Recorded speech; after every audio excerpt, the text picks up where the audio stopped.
Hey there, and welcome. So, you turn on the news and you're just hit with this wave of numbers and charts about the economy, but what does it all really mean for us?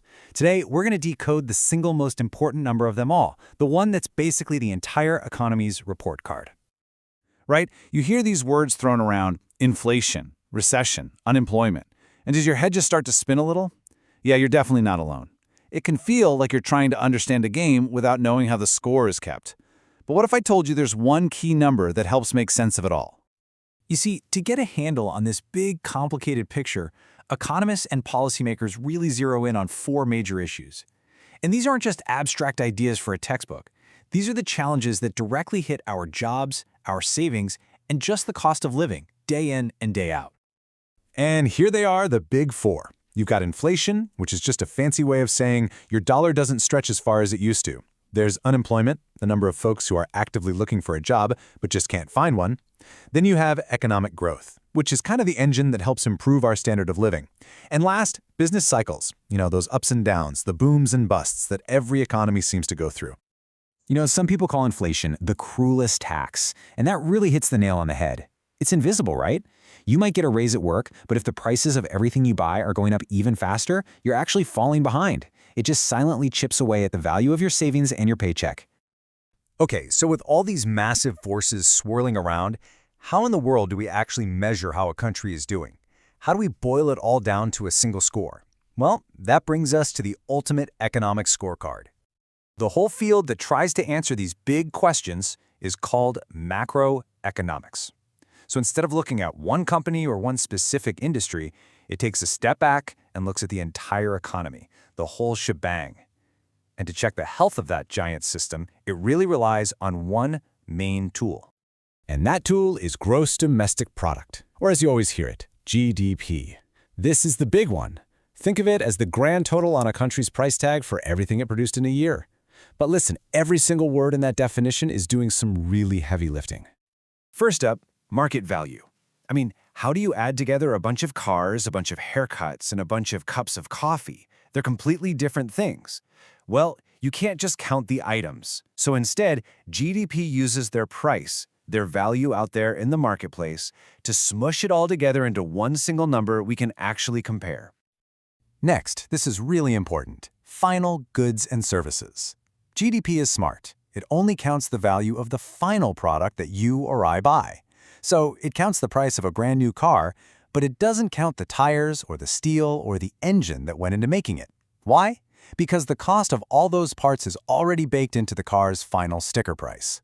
It's a clever way to avoid counting the same value over and over again. So how do they actually do it? How do economists tally up this ridiculously huge number for an entire country? Well, it turns out there's a surprisingly simple formula that just follows the money.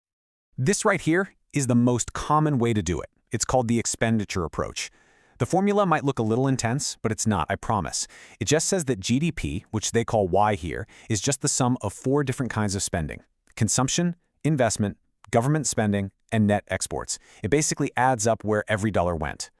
And check this out. Here's how it breaks down for the US. This is 2016 data, but the general idea is still the same today. Just look at that massive piece of the pie for consumption. That's us, regular people spending money. It makes up almost 70% of the entire economy. It's the main engine. Then you've got investment and government spending. And you'll notice net exports is actually negative. That just means the US bought more from other countries than it sold to them.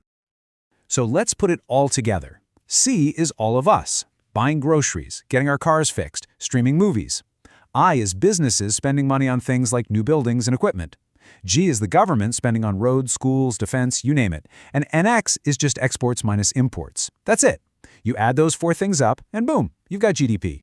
But, and this is a big but, like any single number that's trying to describe something incredibly complex, GDP is not perfect, not by a long shot. It's got some really important limitations that we have to talk about to get the real story.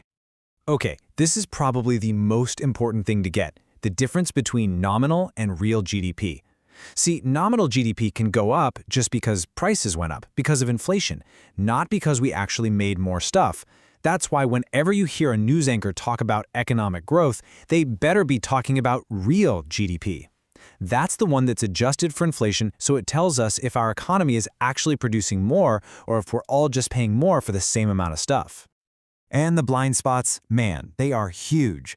GDP completely ignores all the unpaid work that keeps society running. Taking care of kids, volunteering, you name it.